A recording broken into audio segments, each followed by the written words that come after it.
লিখিত পরীক্ষায় ফেল, ভাইভাতেও অনুপস্থিত। তারপরেও 108টি পদে নিয়োগের সুপারিশ ত্রাণ ও দুর্যোগ মন্ত্রণালয়ের, সাফাই গাইলেন পরিচালক।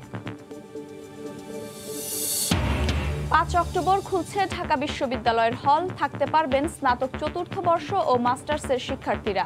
নিতে হবে অন্তত 1 ডোজ টিকা। মাসের শুরুতেই খোলার দাবি। জঙ্গলে পরিণত হয়েছে রাজধানীর পান্থকুঞ্জ পার্ক। এলিভেটেড এক্সপ্রেসওয়ের খুঁটি বসানো বাকি থাকায় উন্নয়ন কাজে স্থবিরতা, সমন্বয়ের অভাব বলছেন নগর পরিকল্পনাবিদরা। এবং আফগানিস্তানে মেয়েদের স্কুল না খোলায় ভবিষ্যৎ নিয়ে শঙ্কা। জাতিসংঘের উদ্বেগ, নারী শিক্ষা নিয়ে আশ্বাসের ফুলঝুরি তালেবানের।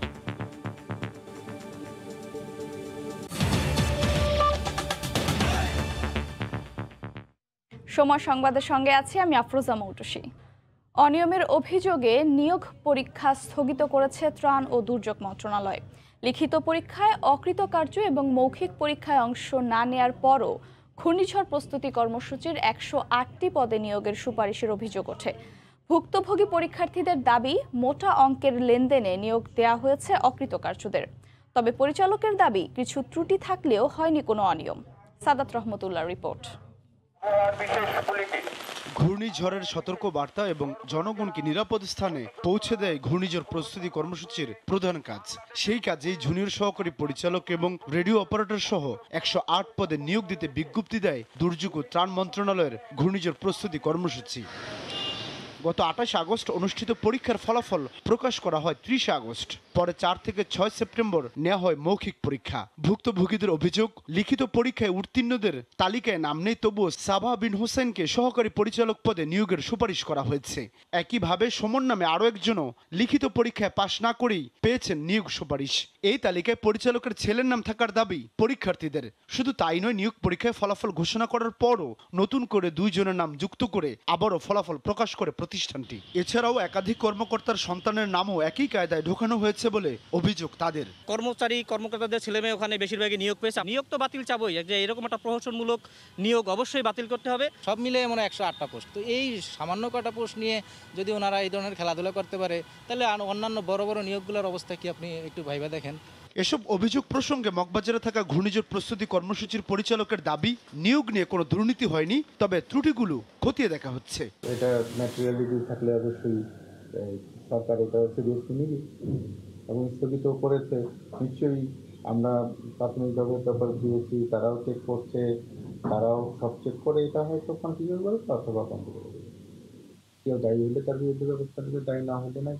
এদিকে এ ধরনের পরীক্ষা বাতিল করে পুনরায় পরীক্ষা নেওয়ার দাবি জানিয়েছেন টিআইবির নির্বাহী পরিচালক। অযোগ্য প্রার্থীকে যদি নিয়োগ দেওয়া হয়ে থাকে বা নিয়োগ দেওয়ার জন্য সুপারিশ করা হয়ে থাকে, তাহলে সেটি সম্পূর্ণ অনৈতিক ও অবৈধ এবং একই সাথে সংবিধান লঙ্ঘন। দুর্নীতির বিরুদ্ধে সরকারের শূন্য সহনশীলতা বাস্তবায়নে সবাইকে আরো দায়িত্বশীল হওয়ার পরামর্শ তার। বাতিল করতে হবে যেটা হয়েছে। সাদাত রহমতুল্লাহ, সময় সংবাদ, ঢাকা। সকাল থেকে টানা বৃষ্টির কারণে চট্টগ্রাম নগরীর বিভিন্ন জায়গায় জলাবদ্ধতার সৃষ্টি হয়েছে। এই মুহূর্তে নগরীর 2 নম্বর গেট এলাকায় আছেন সহকর্মী পার্থপ্রতিম বিশ্বাস। সরাসরি যাচ্ছি তার কাছে। পার্থ। ধন্যবাদ। সকাল থেকেই টানা বর্ষণে নগরীর বিভিন্ন জায়গায় আবারও জলাবদ্ধতার সৃষ্টি হয়েছে। নগরীর যেসব নিচু এলাকা রয়েছে সেই সব নিচু এলাকাগুলো কিন্তু আমরা দেখছি বিভিন্ন জায়গায় কিন্তু জলাবদ্ধতার সৃষ্টি হয়েছে। এই মুহূর্তে আমরা আছি নগরীর 2 নম্বর গেট এলাকা। আসলে এই এলাকায় ভারী বর্ষণ হোক কিংবা অল্প বর্ষণ হোক, সবসময় কিন্তু জলাবদ্ধতার পানিতে তলিয়ে যাবে তা কিন্তু একেবারেই নিয়তি হয়ে দাঁড়িয়েছে।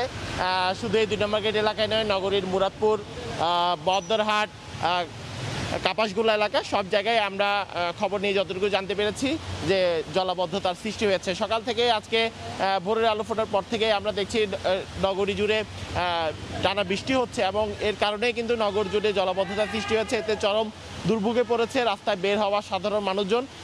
বিশেষ করে যারা অফিস আদালতে যাওয়ার জন্য বের হয়েছে তাদেরকে আমরা দেখেছি চরম বেকায়দায় পড়তে হয়েছে এবং যারা গাড়ি চালকরা রয়েছে তাদেরকেও কিছুটা কষ্টে পড়তে হয়েছে। এমনিতে পুরো চট্টগ্রাম জুড়ে কিন্তু গত কয়েকদিন ধরে ঠান্ডা গরমে কিন্তু বিভিন্ন জায়গায় জ্বরের সৃষ্টি হচ্ছিল।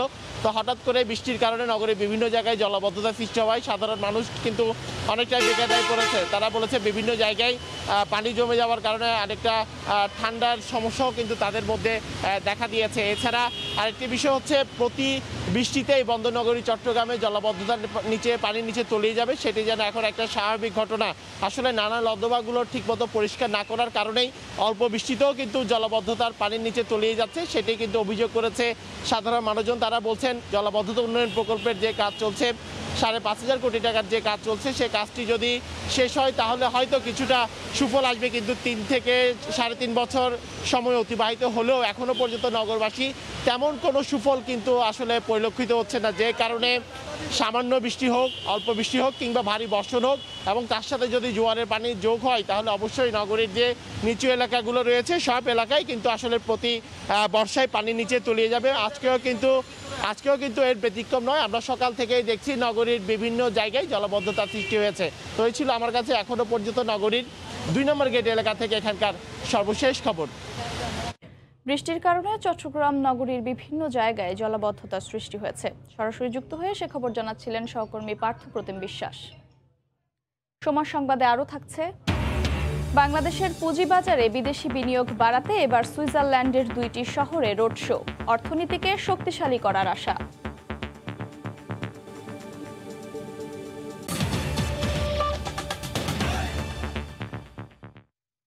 আগামী 5 অক্টোবর থেকে 1 ডোজ কোভিড টিকা গ্রহণের কাগজ দেখিয়ে ঢাকা বিশ্ববিদ্যালয়ের হলে থাকতে পারবেন স্নাতক চতুর্থ বর্ষ ও মাস্টার্সের শিক্ষার্থীরা।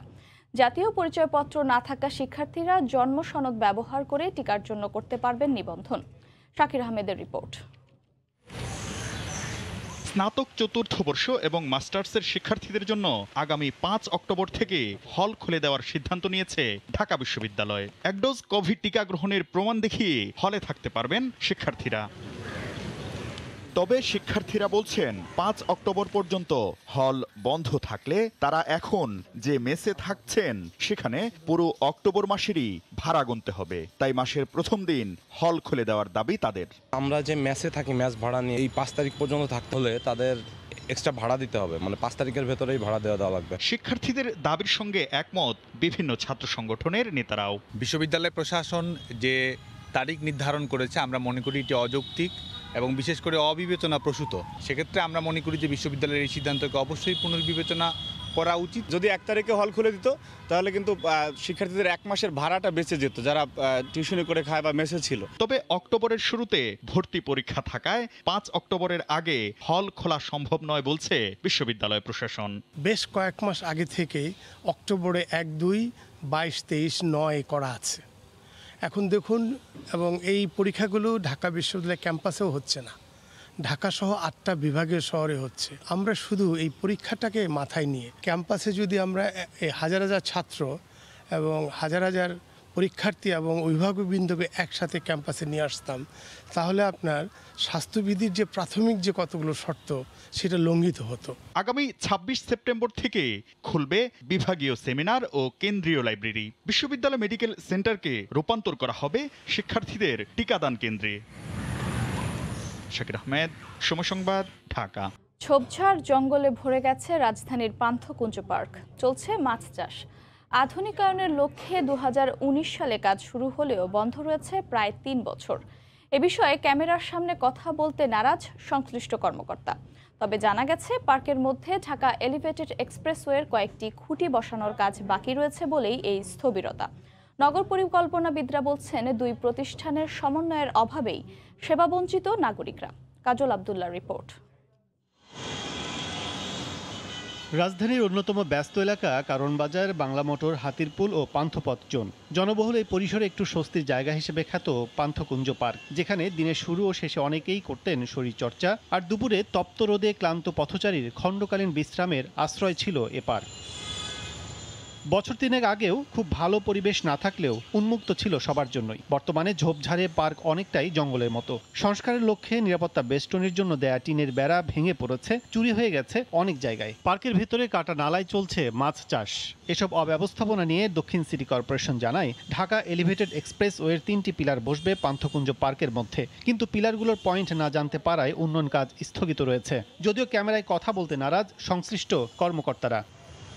নগর পরিকল্পনাবিদরা বলছেন বর্জ্য ব্যবস্থাপনা কেন্দ্র, পাবলিক টয়লেট ও বক্স কালভার্টের কেন্দ্রস্থলের জটিলতায় রয়েছে পান্থকুঞ্জ পার্ক। নতুন করে যুক্ত হয়েছে এলিভেটেড এক্সপ্রেসওয়ের সমন্বয়হীনতা। এই মুহূর্তে পান্থকুঞ্জ অপেক্ষমান এলিভেটেড এক্সপ্রেসওয়ের ল্যান্ডিং এখান দিয়ে যাবে, কিন্তু এই সমস্ত পরিকল্পনাগুলো কাগজে কলমে পরিপক্ক হওয়া সত্ত্বেও গণপরিসর নিয়ে আমাদের উন্নাসিকতা, অবহেলা এবং দায়িত্ব কাণ্ডজ্ঞানহীন আচরণের একটি উদাহরণ পান্থকুঞ্জ। এদিকে দীর্ঘদিন পার্কটির অব্যবস্থাপনায় সমস্যা তুলে ধরেন নানা বয়সীরা।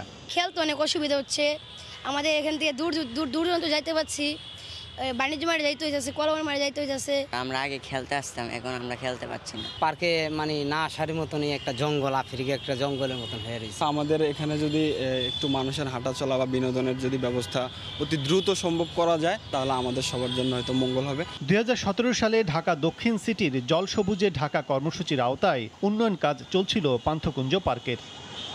কাজল আব্দুল্লাহ, সময় সংবাদ, ঢাকা। দেশের পুঁজিবাজারে বিদেশি বিনিয়োগ বাড়াতে এবার সুইজারল্যান্ডে 2টি শহরে রোড শো করেছে Bangladesh securities and exchange commission BSEC.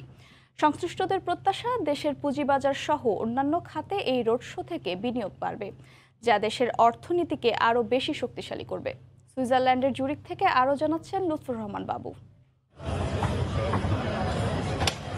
পুঁজিবাজারে বিদেশি বিনিয়োগ বাড়াতে এবার সুইজারল্যান্ডের 2টি শহরে রোড শো করছে Bangladesh securities and exchange commission BSEC. দেশটির জুরিখ ও জেনেভায় এ 2টি রোড শো অনুষ্ঠিত হবে। সংশ্লিষ্টরা বিএসইসির এই রোড শোগুলিতে সুইজারল্যান্ডের বিভিন্ন প্রাতিষ্ঠানিক, ব্যক্তি বিনিয়োগকারী ও স্টেকহোল্ডারদের কাছে বাংলাদেশের পুঁজিবাজারের সার্বিক চিত্র তুলে ধরবেন। ফাইন্যান্সিয়াল ডিস্ট্রিক্টে প্রচুর বিদেশিদের টাকা থাকে, তারা বিনিয়োগের জায়গা খোঁজে, তো ওরাই আমাদেরকে আমন্ত্রণ জানিয়েছে ওদের হেডকোয়ার্টারে একটা প্রেজেন্টেশন করার জন্য। ওরা ওদের বড় বড় ক্লায়েন্ট, হাই নেটওয়ার্থ ইন্ডিভিজুয়ালস এবং অন্যান্যদের সামনে আমাদের বাংলাদেশকে একটু তুলে ধরতে চায় এবং বাংলাদেশ সামনের দিনগুলো কোথায় যাচ্ছে এটা সবাইকে জানাতে চায়। বিশেষ করে বাংলাদেশের বর্তমান অর্থনৈতিক পরিস্থিতি, বিনিয়োগ সুযোগ সুবিধা ও বিভিন্ন উন্নয়ন কর্মকাণ্ডের চিত্র তুলে ধরবেন তারা। আর সেই সাথে প্রবাসীরা কিভাবে সরাসরি দেশের পুঁজিবাজারে বিনিয়োগ করবেন তার কৌশল ও নিরাপত্তার বিষয়টিও তারা তুলে ধরবেন। পুরো বাংলাদেশের যে ইমেজ ক্রাইসিস, সেটা কিন্তু অলরেডি অনেকটাই আমি বলবো এই যে মেজর সিটিগুলিতে করার কারণে ওখানকার যে এনআরবি এবং যে ফরেন ইনভেস্টররা তারা কিন্তু এটাকে অনেক পজিটিভ ভাবে নিচ্ছে এবং অলরেডি কিন্তু ছোট ছোট অনেক ইনভেস্টমেন্ট আসছে। এর বাইরেও বিশ্বের আরো বিভিন্ন দেশ ও শহরে এই রোড শো করার তাদের পরিকল্পনা রয়েছে বলে জানা গেছে। সুইজারল্যান্ডের এই 2টি রোড শোতেই ফ্রান্স সহ ইউরোপের অন্যান্য দেশের বসবাসরত প্রবাসী বাংলাদেশি বিনিয়োগকারীরাও অংশগ্রহণ করবেন বলে জানা গেছে। বিএসইসির এই রোড শোগুলো থেকে বাংলাদেশের পুঁজিবাজার তথা অন্যান্য খাতেও বিদেশি বিনিয়োগ আরও বাড়বে, যা দেশের অর্থনীতিকে আরও শক্তিশালী করবে, এমন প্রত্যাশাই করছেন সংশ্লিষ্টরা। সুইজারল্যান্ডের জুরিখ থেকে মোহাম্মদ লুৎফুর রহমান বাবু, সময় সংবাদ। সময় সংবাদে আরও থাকছে, রাজশাহীতে খাল দখল করে পৌর মেয়রের মার্কেট নির্মাণ, মোটা অঙ্কের টাকার বিনিময়ে ব্যবসায়ীদের কাছে বিক্রির অভিযোগ, পানি প্রবাহ ব্যাহত হওয়ার শঙ্কা। 5 মিনিটের পথে লাগছে 1 ঘন্টা। দীর্ঘ যানজটের সাথে কখনো কখনো ধূলিঝড় যুক্ত হয়ে দ্বিগুণ হচ্ছে ভোগান্তির মাত্রা। মামলা, অবৈধ স্থাপনা, বৈদ্যুতিক খুঁটি আর রেলের জায়গা নিয়ে জটিলতায় গতি হারিয়েছে গাইবান্ধা শহরের 4 লেন সড়ক নির্মাণ কাজ। হেদায়েতুল ইসলাম বাবুর রিপোর্ট, ছবি তুলেছেন আতাউল হক সাগর।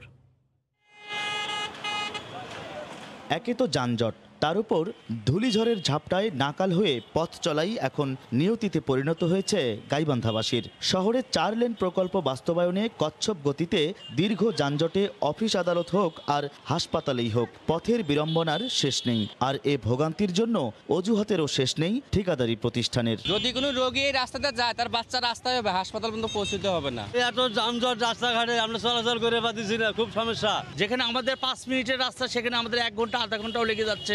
স্থানীয় কিছু লোকজন কর্তৃক আমরা বাধার সম্মুখীন হচ্ছি, যার কারণে আমাদের বিভিন্ন সময় কাজের গতি স্লো হয়ে যাচ্ছে। প্রায় 3 বছরে 2.5 কিলোমিটার 4 লেন সড়কের 1.5 কিলোমিটারও পুরোপুরি শেষ হয়নি। নানা জটিলতা কাটিয়ে অবৈধ স্থাপনা উচ্ছেদ হলেও অপসারণ হয়নি বৈদ্যুতিক খুঁটি।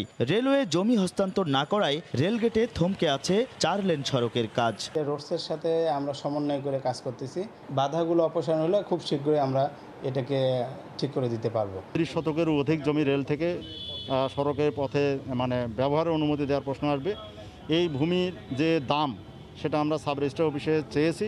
বাস টার্মিনাল থেকে ফায়ার সার্ভিস পর্যন্ত আধা কিলোমিটারে ধর্মীয় স্থাপনা অপসারণে ধীরগতি আর জমির মালিকানা নিয়ে দফায় দফায় মামলার কারণে এমনটি হয়েছে জানিয়ে এবছরেই কাজ শেষের প্রতিশ্রুতিও দিলেন সড়ক বিভাগের উচ্চপদস্থ কর্মকর্তারা। আদালতের একটা ব্যাপার ছিল, সেই জন্য দেরি হয়েছে। যেই রেটে আমাদের কন্ট্রাক্টর কাজ করছে সেটা ছিল অনেক আগে। অক্টোবর থেকে আমরা বিটুমিনাস কাজগুলো খুব ভালোভাবে করতে পারবো। ডিসেম্বরের মধ্যে আমরা ইনশাল্লাহ 4 লেনের কাজ শহর অংশে যে কাজটা আমরা শেষ করতে পারবো। 2018 সালের 8 নভেম্বর প্রায় 14 কোটি টাকায় 2.5 কিলোমিটারের 4 লেন সড়ক প্রকল্পের কাজ শুরু হয়। হেদায়েতুল ইসলাম বাবু, সময় সংবাদ, গাইবান্ধা। দেখছেন সময় সংবাদ। রাজশাহীর কাটাখালী পৌরসভার মেয়র আব্বাস আলীর বিরুদ্ধে খাল দখল করে 2টি মার্কেট নির্মাণের অভিযোগ উঠেছে। বরেন্দ্র বহুমুখী উন্নয়ন কর্তৃপক্ষের দায়িত্বশীলরা বলছেন, খালের ওপর মার্কেট নির্মাণ করায় তা ক্ষতিগ্রস্ত হওয়ার আশঙ্কা রয়েছে। অবশ্য সরকারি জমি দখল করে মার্কেট নির্মাণের কথা স্বীকার করেছেন মেয়র। সাইফুর রহমান রকির রিপোর্ট। বরেন্দ্র বহুমুখী উন্নয়ন কর্তৃপক্ষের খাল দখল করে 2টি জায়গায় স্থায়ীভাবে মার্কেট নির্মাণ করছেন রাজশাহীর পবা উপজেলার কাটাখালী পৌরসভার মেয়র আব্বাস আলী।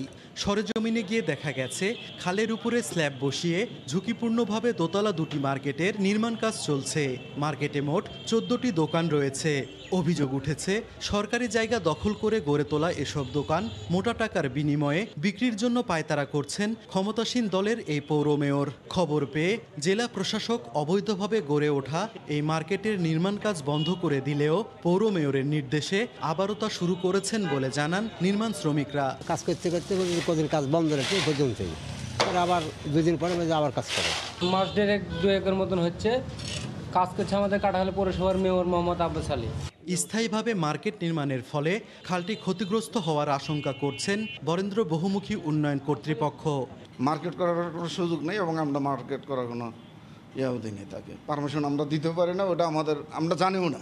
এখন বাজারঘাট হইলে দেখা যায় যে ওখানে বিভিন্ন ধরনের আবর্জনা বা ফেলে নষ্ট করতে পারে। তবে অনুমোদন ছাড়া মার্কেট নির্মাণ করার কথা স্বীকার করে নানা যুক্তি দেখান পৌর মেয়র। না, বিএমডিএর কাছে আমাদের লিখিত কোনো অনুমতি আমাদের নেওয়া নাই। আগের মার্কেটগুলো ছিল একটু যত্রতত্র ছিল, অগোছালো ছিল। এবার একটু পরিকল্পিতভাবে একটু ফাউন্ডেশন দিয়ে করা হচ্ছে। শিগগিরই অবৈধভাবে গড়ে ওঠা মার্কেট 2টির নির্মাণ কাজ বন্ধে প্রয়োজনীয় ব্যবস্থা নেওয়া হবে বলে জানান জেলা প্রশাসক। এতদিন এটা বন্ধ আছে এটাই আমি জানতাম, যেহেতু আপনারা এখন আবার আমাকে জানালেন যে পুনরায় কাজ শুরু হয়েছে, আমি আবার সেখানে ম্যাজিস্ট্রেট পাঠিয়ে এটা দেখব। বছর খানিক আগে বিএমডিএ প্রায় 17 কোটি টাকা ব্যয়ে এই খালটির খনন কাজ শেষ করেছে। সাইফুর রহমান রকি, সময় সংবাদ, রাজশাহী। দেখছেন সময় সংবাদ। আফগানিস্তানের মাধ্যমিক পর্যায়ের স্কুল খুললেও শুধু ছেলে শিক্ষার্থীরা ক্লাসে ফেরার সুযোগ পাচ্ছেন। মাধ্যমিক স্তরের মেয়ে শিক্ষার্থীদের আপাতত ঘরে থাকার নির্দেশ দিয়েছে তালেবান। এমন সিদ্ধান্তে নিজেদের ভবিষ্যৎ নিয়ে অন্ধকার দেখছেন দেশটির নারী শিক্ষার্থীরা। তালেবানের ক্ষমতা গ্রহণের পর শনিবার থেকে খুলতে শুরু করেছে আফগানিস্তানের শিক্ষা প্রতিষ্ঠান। নানা ভয় আর উদ্বেগের মধ্যেই পড়ায় মনোযোগ দিতে শুরু করেছেন শিক্ষার্থীরা। এতদিন ছেলে মেয়েদের একসাথে ক্লাস হলেও তালেবানের শাসনে এখন আলাদাভাবে দেয়া হচ্ছে পাঠদান। আমাদের তেমন সমস্যা হচ্ছে না। সকালে মেয়েদের, বিকেলে ছেলেদের ক্লাস নেওয়া হচ্ছে। পুরুষ শিক্ষকরা ছেলেদের ক্লাস নিচ্ছে, নারী শিক্ষকরা মেয়েদের ক্লাস নিচ্ছে।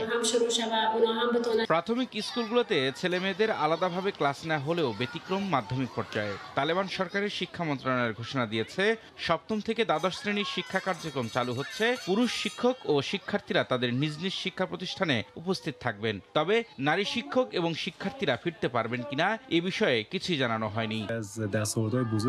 মেয়েদের ক্লাসে আসার বিষয়ে এখনো কোনো সিদ্ধান্ত আসেনি, তবে ক্লাসে আসার জন্য অধীর আগ্রহে অপেক্ষায় আছে। সরকার অনুমতি দিলেই তারা স্কুলে আসবে।